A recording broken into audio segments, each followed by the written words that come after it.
ഇന്ന് ഉത്രാടം ഒന്നാം ഓണമായിട്ട് എനിക്ക് കോളായിട്ട് അതിന് ചോറൊന്നും വെക്കണ്ട. ഇന്ന് ഞങ്ങൾക്ക് സ്പോൺസർ ചെയ്ത് ഞങ്ങളുടെ വീട്ടിലെല്ലാവർക്കും വേണ്ടി ഊണ് സ്പോൺസർ ചെയ്ത് വേറെ ആരുമല്ല, പ്രൈഡ് കോപ്പറേറ്റീവ് ബാങ്കിലെ മാത്യു സാറാണ് ഞങ്ങൾക്ക് ഊണ് സ്പോൺസർ ചെയ്തത്.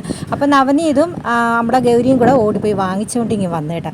അപ്പോൾ വരുന്ന വഴിക്ക് ലോട്ടറി എടുത്ത് ഒരു ഒരു അമ്മച്ചിയുടെ നിന്ന് ലോട്ടറിയൊക്കെ എടുത്ത് പിന്നെ നമ്മൾ നേരെ വന്നിട്ട് എന്തൊക്കെയാണെന്നുള്ളത് അവൻ പറയും കേട്ടോ.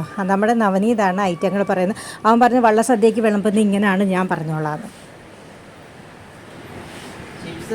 ശർക്കര വരട്ടി കളിയടയ്ക്കാം, തോരൻ ഇഞ്ചിയുടെ സ്ഥാനം തോരൻ ഇപ്പുറത്താണ്. വള്ളസദ്യ വിളമ്പുന്നത് അങ്ങനെ കേട്ടോ. ഇഞ്ചി കഴിഞ്ഞ് മാങ്ങാം എനിക്ക് കഴിക്കുന്നുണ്ട്, ഞാൻ കൈ കൊണ്ടെടുത്തു കേട്ടോ. ഇഞ്ചി കഴിഞ്ഞിട്ട് ശരിക്കും അവിയലാണ് വേണ്ടത്, അല്ല പിന്നെ ബീട്രൂട്ട് അവിടെ സ്ഥാനമാണ്. അത് കഴിഞ്ഞിട്ട് വെള്ള കിച്ചടി, അത് കഴിഞ്ഞിട്ട് മധുരപ്പച്ചടി. ഇതാണ് ഇതിൻ്റെ സ്ഥാനം. ഇനി അതിൻ്റെ താഴെ പച്ചടിയുടെ താഴെ കൂട്ടുകറി. നാരങ്ങ ശരിക്കും രണ്ടാമത് ചോറ് വിളമ്പിക്കഴിഞ്ഞ് രണ്ടാമത് സാമ്പാർ വിളമ്പുമ്പോൾ അതിൻ്റെ കൂടെ വിളമ്പേണ്ടതാണ്.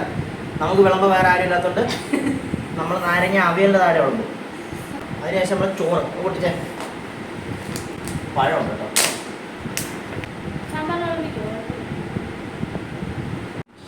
അപ്പോൾ ഉപ്പുണ്ട്, കുറേ ഐറ്റങ്ങൾ ഉണ്ടായിരുന്നു. അപ്പോൾ എല്ലാം നവനീത് പറഞ്ഞിട്ടുണ്ട്. പക്ഷെ പരിപ്പില്ലായിരുന്നു കേട്ടോ, പരിപ്പും ഇല്ലായിരുന്നു, അവിയലും ഇല്ലായിരുന്നു. അതായിരുന്നു സദ്യയ്ക്ക് ആവശ്യം. പക്ഷേ അത് രണ്ടും ഇല്ല. പിന്നെ ഞങ്ങൾ സാമ്പാറും പപ്പടം എല്ലാം കൂടെ കൂട്ടിയാണ് കഴിച്ചത്. പിന്നെ 2 തരം പായസം ഉണ്ടായിരുന്നു, മോരുണ്ടായിരുന്നു. പിന്നെ അപ്പോൾ ഞങ്ങളൊക്കെ ചോറുണ്ടുവാണ്. നിങ്ങളെല്ലാവരും ചോറുണ്ടിട്ട് ഇരിക്കുകയെന്ന് കരുതുന്നു കേട്ടോ. അപ്പോൾ എല്ലാവർക്കും ഒന്നാം ഓണത്തിൻ്റെ ഓണാശംസകൾ കേട്ടോ. അപ്പോൾ ഞാൻ മറുപടിയൊക്കെ ഇടാം, ഇച്ചിരി തിരക്കായതുകൊണ്ടാണ്. ഇനി വള്ളം കളി കഴിഞ്ഞ് ഇച്ചിരി തിരക്ക് കുറയത്തോളം എല്ലാവരും കമൻറ്റ് ഇടണം കേട്ടോ.